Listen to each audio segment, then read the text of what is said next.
Man, you know, I've been so blessed to be adopted, and like everybody around the world starting to know my story. But it's funny how I hooked up with Bethany Christian Services, right? So for 2 years, I am traveling the country on this relationship tour. And I'm getting people excited about adoption. So this is how I got on the relationship tour stuff. The first year, I didn't have no relationship book at all. And so I was like, come out and support the kids, just optimistic as hell. Man, about 40 people showed up. I didn't knew 700 people was gonna show up. Okay, so maybe I'm exaggerating. Chuck would know better, but the church wasn't full. You know what I'm talking about? It's my birthday, we're gonna celebrate foster care and adoption. I was like, Christian's selfish as hell for not coming out to my birthday and, you know, celebrating foster children. So the next year, I told Trish, I said, we got to come out with a relationship book. She was like, I ain't finna be out here faking with these people. Like, I don't really like you. You know what I'm saying? We be pissed at each other. You know, she keep it real. It is what it is.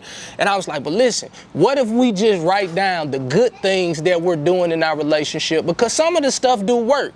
Like, ultimately, I got to get a mother and father in the same room so I can push my adoption message, because it's 125,000 kids available for adoption. Hell, I'm trying to get these kids in the house. I got a good house. I want everybody to have a good house. You know, get a Willie, you dig? And so, literally, for 2 years after we did the relationship book thing, I was on stage, just like, just give me your email address, and what we're gonna do is we're gonna make sure that we get children in your home. I'm gonna be honest with you.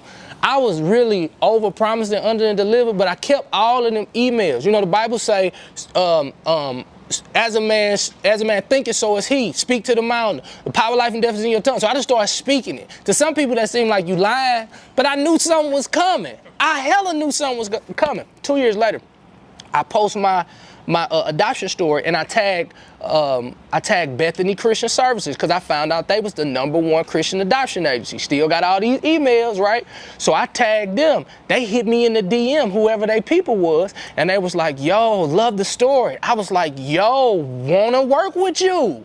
And they was like, really? So they're excited to work with me? Hell, I'm excited to stop lying to these people that they can get children in their homes. We ended up connecting. The next year, they went on tour with us. We signed up about 400 people to foster to adopt, but it all started with a DM. So what am I telling my up-and-coming entrepreneurs? You got to have somebody in your site with your content that you want to connect with. A lot of times, you're just doing content just to do content. Like, you have to be intentional with people that you want to connect with. Social media has literally made people that you could not access years ago, they made them accessible. And so what you do is you just tag the relationship that Bethany Christian Services and I have now.